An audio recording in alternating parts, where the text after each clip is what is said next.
Are you too competitive? Is being competitive a good thing?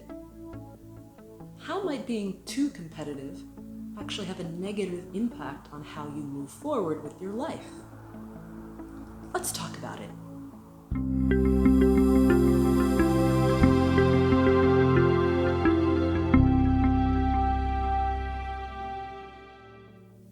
Hi, I'm Leslie. I am a life coach based here in Brisbane, Australia. And as a coach, I'm very often exposed to a lot of vague messaging around competition. There are a lot of people shouting about how you have to be the best and never give up until you reach the top if you want to be successful.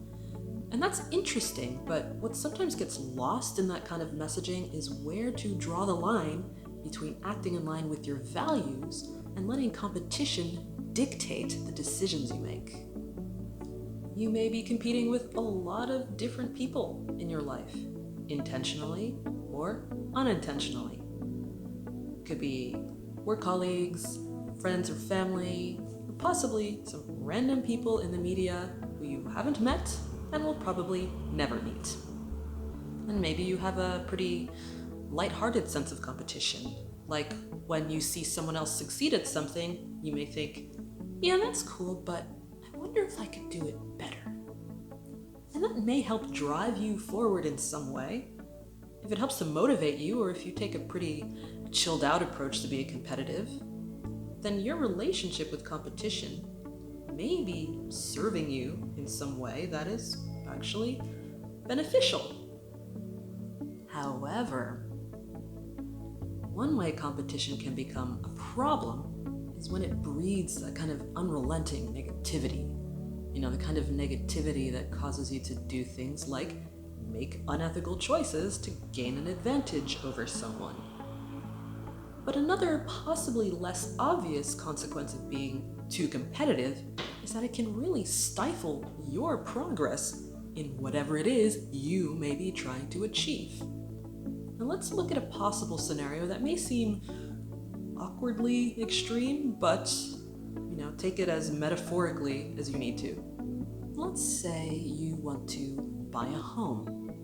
Nothing extravagant. You just don't want to rent anymore. Or maybe you want something to keep as an investment for your future financial security, whatever it is. You've worked and worked to save up a deposit. You've been researching the property market in your area. And then one day you open up your Instagram and see a big, juicy picture of someone you know standing in front of a gorgeous, gigantic house next to a for sale sign with a big sold sticker on it. You see how happy they look, posing with their family, all wearing matching sweaters. Maybe they're doing one of those jumping up in the air pictures. Everything about the scene looks perfect and it has 1,000 likes. If you're an overly competitive person, you may see that and think, well, now I want to buy a bigger house in a better neighborhood. And then I'm going to post a better photo and it's going to get way more likes. So now instead of cruising along happily with your plan, you take on a massive mortgage, you spend all of your time at work just trying to make the payments, and find that you have no money or time to do anything fun.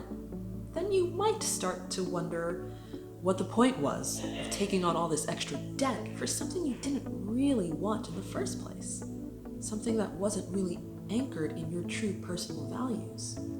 So instead of letting your values drive your decision making, you let competition drive your decision. That need to keep up with the Joneses. Being overly competitive can inform a lot of pretty big life decisions in a pretty negative way. For example, you may go after a high-powered, high-paying career that is not right for you just because you want to make more money than someone else, whether that's someone specific or just like the general population. And if you're constantly seeking the sort of external validation that comes from that really lowers the likelihood that you will ever feel truly fulfilled and joyful in your life. Partly because there will always be someone out there who has more, who has done more, and who's getting more recognition for these things. So that cycle of competition becomes kind of like a Mobius strip, just constantly cycling in on itself over and over again, forever. Being overly competitive can also have a massive impact on your relationships. If you constantly try to one-up everyone around you or engage in passive-aggressive behaviors to make sure that people just understand that you are somehow better than they are, that's a really easy way to alienate people, because they're not gonna want to be around you. So that also reduces your support system. And having a good network of people in your life is so important, especially when you need to draw on their support to help you move forward with your life goals, or to help you stay at a healthy level of functioning when things aren't going well for you. And hopefully this relationship is reciprocal. You're not just drawing on them without giving something in return. And let's say that there's this one person who you've somehow locked onto and formed this unspoken rivalry with, where no matter what they do, you just have to beat them, whether you really care about the thing they've done or not. They announced they're going to Hawaii for 2 weeks, so you have to plan a 3-month trip around the Caribbean, even though you really can't comfortably afford to take that much time off of work or spend money on traveling.